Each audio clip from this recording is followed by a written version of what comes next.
கர்த்தர் அதிசயங்களை செய்கிறார். ஊழியங்கள் வழங்கும் ஜீவ வார்த்தை. இந்த நாளிலும் கர்த்தருடைய ஊழியக்காரன் இயேசுவின் நாமத்தில் உங்களை வாழ்த்துகிறேன்.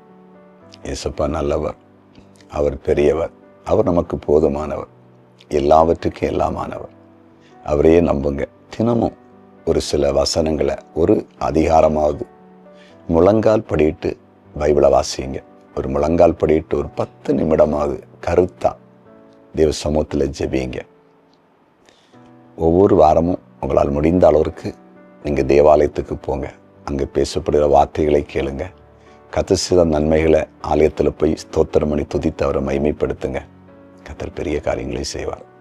இந்த நாளின் ஜீவார்த்தைக்கான வசனம் சங்கீதம் 33. கர்த்தாவே, நீர் என் ஆத்துமாவை பாதாளத்திலிருந்து ஏற பண்ணி நான் குழியில் இறங்காதபடி என்னை உயிரோடே காத்தீர். நான் குழியில் இறங்காதபடி என்னை உயிரோடு காத்தீர்.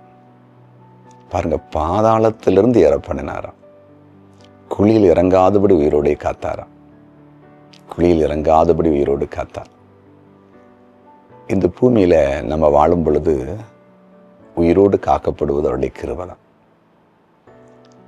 பிறந்தது முதல் தாயின் கற்பத்தில் வெளிப்பட்டதிலிருந்து நம்முடைய உயிருக்கு ஆபத்து நிறைய இருக்கு. குறிப்பாக தாயின் கற்பத்தில் உருவாகும் போதே பாதிப்பு சத்துரு கொண்டு பார்க்கிறான். கர்த்தர் கிருபையை பாதுகாத்து நம்மை வெளியே கொண்டு வருகிறார். வெளியே வந்த பிறகு ஒவ்வொரு நாளும் ஆபத்து காத்திருக்கு. ஒவ்வொரு பிள்ளைகளும் பிறந்தவுடனே சொல்றாங்க, அந்த வியாதி இருக்கு, இந்த வியாதி இருக்கு, அது இருக்கு, இவ்வளோ நாள் ஐசியூல வச்சிருக்கணும், இங்குபேட்டரில் வைக்கணும், அப்படிலாம் சொல்லி அதிலிருந்தே ட்ரீட்மெண்ட்டு, பிரச்சனைகள், பிள்ளைகள் வளர்ந்து நடக்கும்போது கீழே விழுகிறது, அடிபடுறது, பல நெருக்கடிகள். அதாவது இந்த உலகத்தில் நம்ம வாழும்போது நமக்கினராய் வருகிற மரணக்கண்ணிகள் ஏராளம்.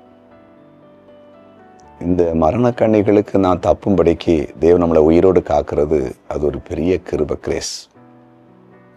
இப்போ நீங்கள் ஆண்டோடைய வார்த்தை கேட்குறீங்கன்னா, கடந்த காலங்களில் உங்கள் வாழ்க்கையில் நிறைய ஆபத்தான காலகட்டங்கள் இங்கே தாண்டி நிறைய வந்திருக்க வாய்ப்பு இருக்குது. சில காரியத்தை நீங்கள் இப்போ சிந்திச்சு பார்த்தீங்கன்னா, நிச்சயமாகவே ஒன்றில் ஒரு விபத்தில் அல்லது ஒரு வியாதியில் ஏதோ ஒரு காரியத்தில் நீங்கள் சிக்கொண்டு அந்த இடத்துலேருந்து தப்ப மாட்டீங்கன்னு நீங்கள் அல்லது மற்றவர்கள் சொன்ன அனுபவத்துக்குள்ளே நீங்கள் போய் திரும்பி வந்திருப்பீங்க.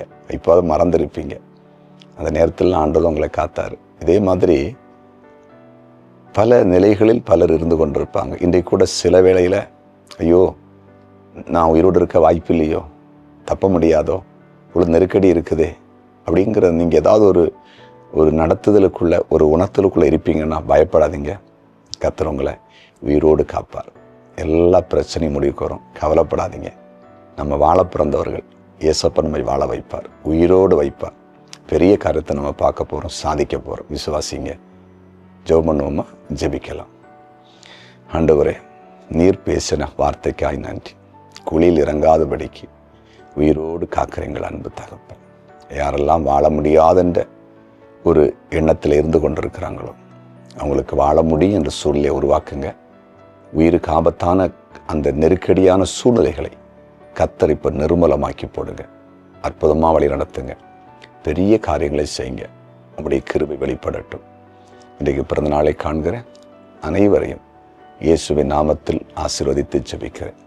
திருமண நாளை காண்கிற குடும்பங்களை உங்களுடைய ஊழியக்காரன் மனதார ஆசீர்வதிக்கிறேன்.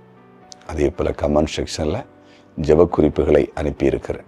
எல்லாருக்கும் நீர் அற்புத அடையாளங்களை செய்யும். சாட்சியில் எழுப்பும். இயேசுவின் நாமத்தில் பிதாவே.